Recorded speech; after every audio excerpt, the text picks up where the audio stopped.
Au début du mois de septembre, Netflix a mis en ligne la série Chère Petite. Une fiction policière qui raconte l'histoire de 3 enfants qui grandissent dans une cabane au fond des bois, enfermés par un kidnappeur. En 2014, Netflix a fait son entrée dans le paysage audiovisuel français, en proposant aux téléspectateurs d'avoir accès en un clic à des centaines de programmes. En très peu de temps, la plateforme ON Rouge a réussi à s'imposer comme le lieu où les amateurs de séries se retrouvent devant des programmes hauts en couleur.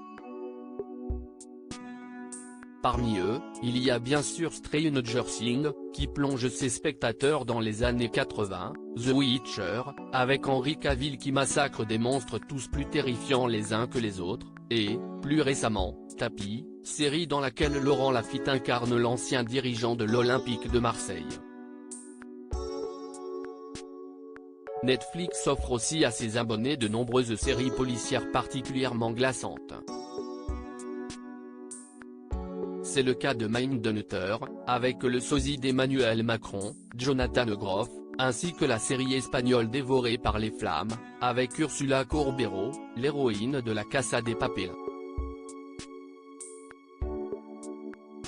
Ce mois-ci, c'est une série venue d'Allemagne qui crée la surprise sur la plateforme de streaming.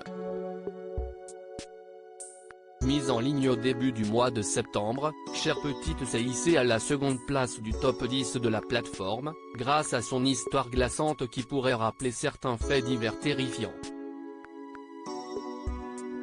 J'ai été bouleversé. Chère Petite raconte l'histoire de Lena, qui vit dans une cabane extrêmement sécurisée, et isolée, aux côtés de 2 autres enfants, Anna et Jonathan.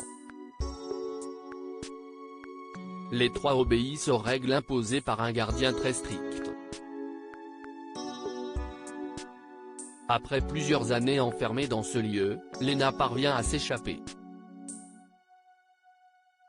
Une histoire glaçante qui rappelle bien sûr l'histoire de Natacha Kampusch. Une histoire qui avait fortement touché l'auteur du livre dont s'inspire la série, Romy Haussmann, comme elle l'a confié lors d'un entretien promotionnel pour Netflix. J'ai vu l'interview télévisée de Natacha Kampusch avec Günther Joe en 2006. C'était quelques semaines après qu'elle a échappé à son ravisseur. Je n'ai jamais oublié cette interview tellement j'ai été bouleversé par la façon dont cette jeune femme était assise là après tant d'années passées au sous-sol. Une histoire qui a fortement touché l'écrivaine, mais qui ne l'a pas inspirée, car son livre intitulé Liebeskind, a été publié en 1999, soit 7 ans avant l'affaire Natacha Kampusch. Une coïncidence qui ne fait que rappeler que la frontière entre fiction et réalité est parfois très fine.